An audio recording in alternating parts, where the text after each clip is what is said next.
History doesn't repeat itself, but it often rhymes.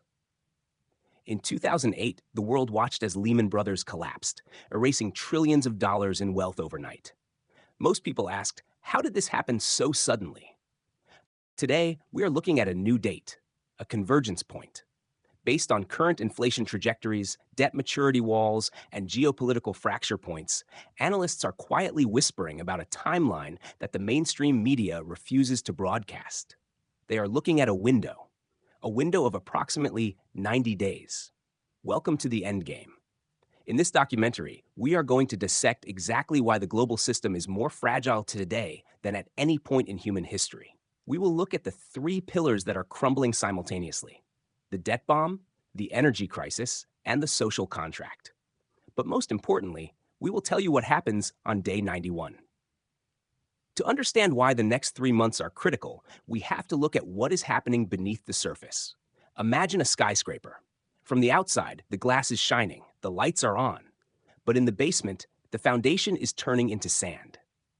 The first crack is the cost of money. For the last 15 years, the world has run on free money. Near zero interest rates allowed governments and corporations to borrow trillions to stay alive. It was an addiction. And now the dealer has cut off the supply. As interest rates rise to combat inflation, the cost of servicing that debt has doubled, then tripled. Let's look at the numbers. They are terrifyingly simple. The United States government now spends more on interest payments for its debt than it does on its entire military defense budget. Think about that. The greatest superpower on earth is paying more to the bankers just to keep the lights on than it is to defend its borders. This is mathematically unsustainable. It is a Ponzi scheme running out of new investors. And this brings us to the maturity wall. This is the technical term that will define the next 90 days. Trillions of dollars in corporate debt and commercial real estate loans are coming due. These loans were taken out when interest rates were 1% or 2%. Now, they need to be refinanced at 7, 8%, or even 10%. Most businesses cannot survive that jump. They operate on thin margins. When their debt payments triple overnight, they have two choices: bankruptcy or mass layoffs. We are already seeing the tremors. Major trucking companies filing for Chapter 11, regional banks quietly seeking bailouts. But the system is designed to hide these failures until it can't. The 90-day timeline isn't arbitrary. It aligns with the next fiscal quarter reports. It aligns with the maturity dates of a massive block of corporate bonds. When these companies go to the bank to refinance and the bank says no, that is when the liquidity crisis begins. But debt is just one pillar. If it were only about money, central banks could just print more, like they always do.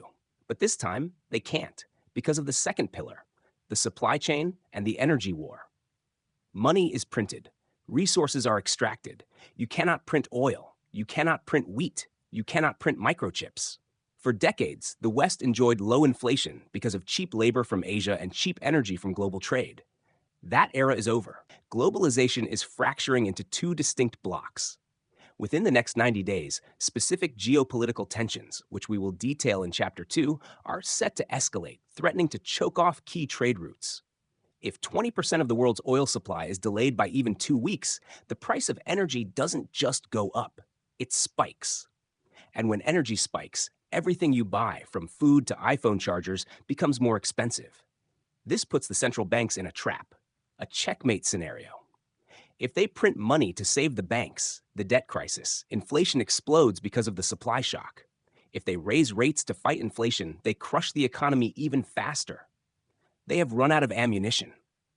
And the clock is ticking down to the moment the market realizes the emperor has no clothes. The smart money already knows this. Look at what the billionaires are doing. Look at the insider selling ratios. CEOs are selling their own stock at the highest rate in a decade. They aren't buying, they are cashing out. They are building bunkers, literally and metaphorically. They see the 90-day horizon. They know that when the earnings reports come out next quarter, the illusion of soft landing will shatter. So, we have established the why. The structural integrity of the global economy is compromised. But what is the trigger? What is the specific event that turns a slow decline into a sudden crash?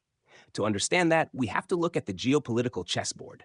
Because in 90 days, a series of elections, treaties, and military deadlines coincide perfectly to create the perfect storm. If the economy is a room filled with gasoline, then geopolitics is the match.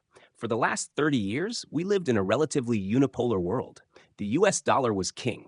Trade was open. But that world is dead. We are now entering the era of resource nationalism.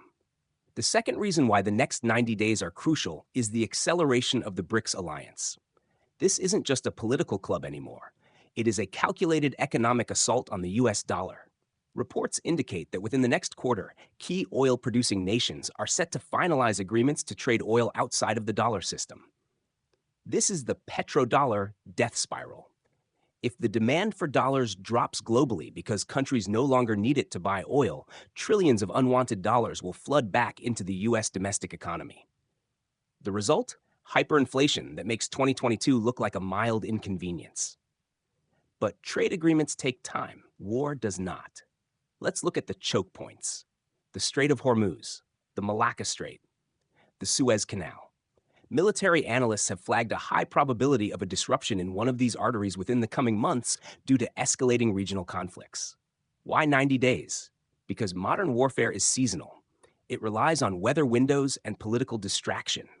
With major elections approaching in the West, adversaries view this specific window as the moment of maximum weakness. And let's not forget the Silicon Shield. Taiwan produces 90% of the world's advanced microchips. Your phone, your car, your hospital's MRI machine, and the military's guidance systems, they all run on chips from one island. Intelligence reports suggest that stockpiling of strategic resources, grain, gold, and energy by major superpowers has hit a record high in the last quarter. Countries don't hoard food and gold unless they know something is coming. They are preparing for a breakage in the supply chain that could last not weeks, but years. So, we have a fragile debt bubble. Chapter 1, colliding with a geopolitical powder keg. Chapter 2. When these two forces meet, they don't just cancel each other out, they amplify each other. A supply shock causes inflation. Inflation causes interest rates to stay high. High rates cause the debt bubble to burst. It is a perfect, self-reinforcing loop of destruction. And who pays the price? Not the politicians, not the bankers. You do.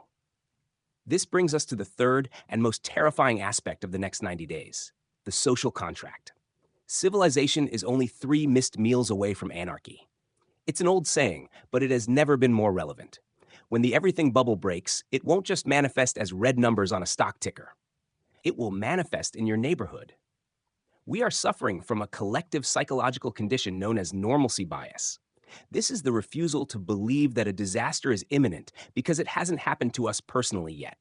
We see the prices rising, we see the layoffs, but we tell ourselves it will pass, the government will fix it. But in the next 90 days, as the credit cycle freezes, the illusion of normalcy will evaporate. The middle class is being hollowed out. Savings rates are at historic lows. Credit card debt is at historic highs. People are using debt just to buy groceries. When the credit limits are slashed, which banks are already doing in anticipation of the crash, that lifeline gets cut.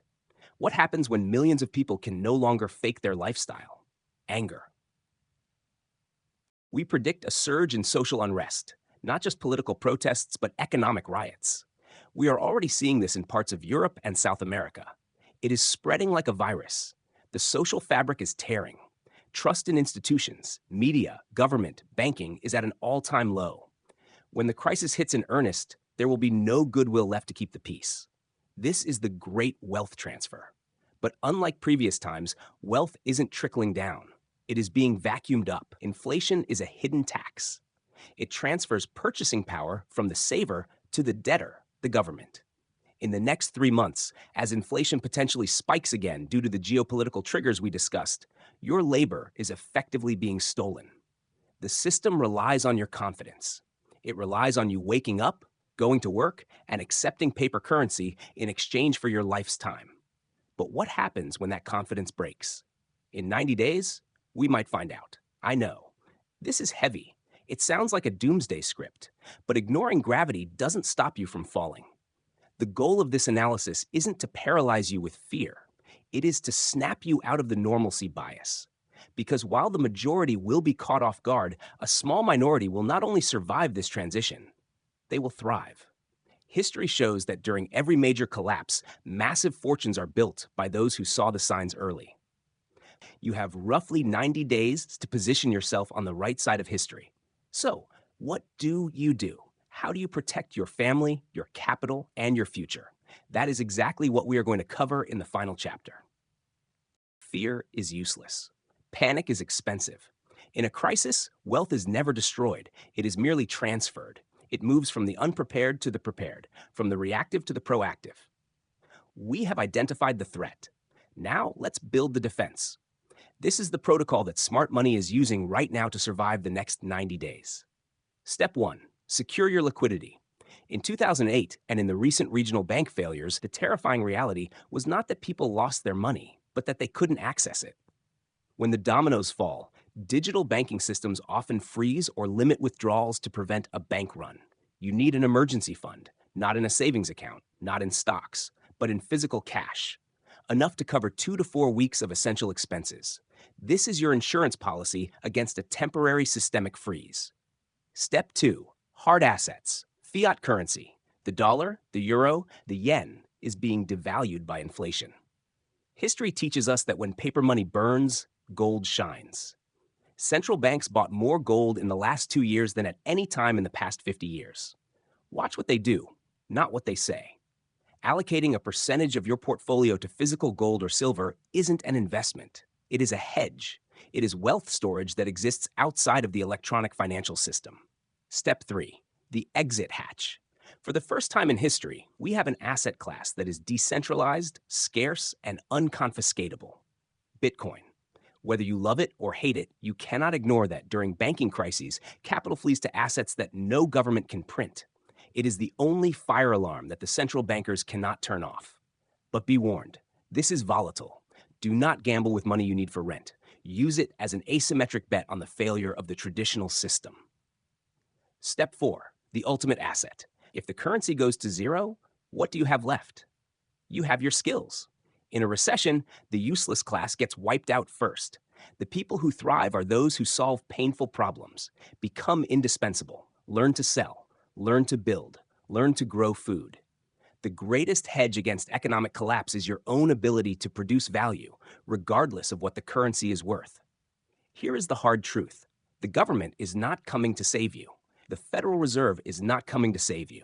The cavalries are not coming. You are the captain of your own ship. The clock is ticking. Every day you wait is a day of compound interest working against you. You have 2 choices right now. Choice A, you close this video, you go back to scrolling. You hope that I am wrong. You hope that the soft landing is real, and if you are lucky, you might be right. But if you are wrong, you lose everything. Or choice B, you take action. You don't panic. You prepare. You audit your finances. You secure your assets. You sharpen your mind. If nothing happens in 90 days, you have lost nothing.